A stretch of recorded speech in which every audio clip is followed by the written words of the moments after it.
There's a story that has really disturbed me over the last couple of days. It's not here in Arizona, but it very well could be soon. And it's around this theme of what happens when you do not intervene with truth early because you're afraid of offending somebody. I don't know if you've been following the story of the volleyball girls team, the girls volleyball team in Vermont.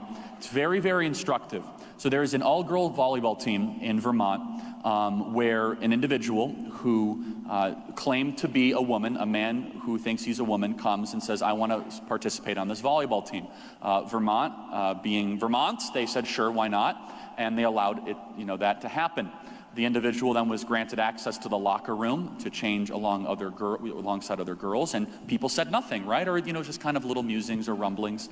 Well, then the man who thinks he's a woman started to say somewhat derogatory and kind of offensive things to the other young ladies on the volleyball team, making the young ladies uncomfortable. Teenage girls, by the way. So they report this to, the coach and to the leaders of the school saying, hey, we're not trying to be intolerant here, we're not trying to be mean, but we're really not comfortable because he's saying some rather offensive things and we don't like changing around, this individual. And so what ended up happening is now that girls' volleyball team is being disciplined for being intolerant, for not wanting to forcibly change around another male in the high school.